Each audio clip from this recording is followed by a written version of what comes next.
All right, guys, I want you to notice something. So we have our lines from yesterday. This is a big backside, because if you take my little triangle tool, this is nothing more than a big old peak. Backside. And then here we have a break level. I mark them at the, whatever the highest base of the candle is what I mark. That's what I mark. And notice price bounces off both of them. So you want to keep the yesterday lines on your chart because it will bounce in orderly price action. I've had lines on my chart for months.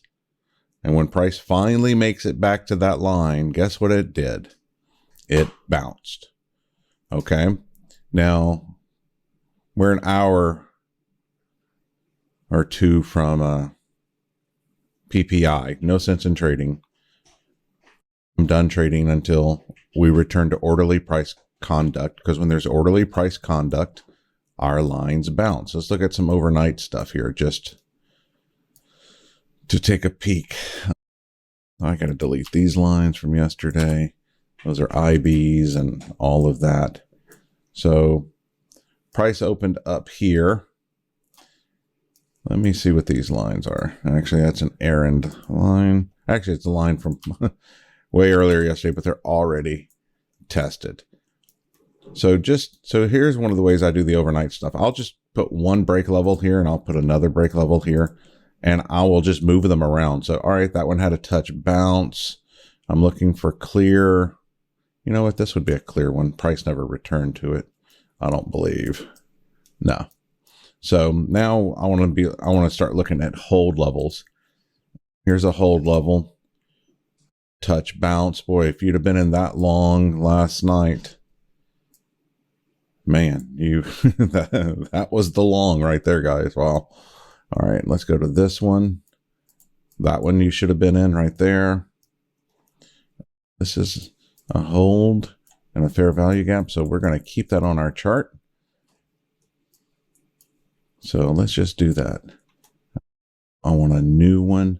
This right here, another long. You wouldn't have made ton because price came through it. But let's look at the break level. Here's another break level trade, touch and go. So this I need to put touched for later notes. All right. So that touched, bounced. This one, you didn't get a clean level. I don't like how that's blue right there. You could mark this backside because it equals this one, and right there was your entry. Another entry right here, another entry. Backside right here, another entry. I hope you guys get as excited about this stuff as I do.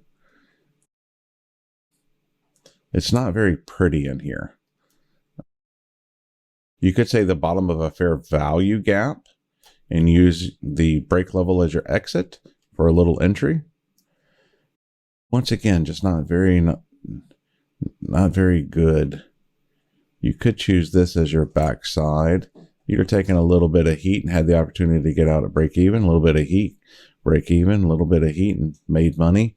I typically just get out at break even. If I take heat, as soon as it gets back to break even and above, I just set my stop at break even. And if it gets me out, I don't care. Lots of trades available. And now price action is getting squirrely here before PPI. So nothing else to analyze there. So we're left behind a trail of break levels that price could bounce when it comes back down that we'll have to pay attention to. Of course, at PPI, if the number goes crazy, you just delete lines. Don't try to trade it. All right, guys. See you in the Zoom.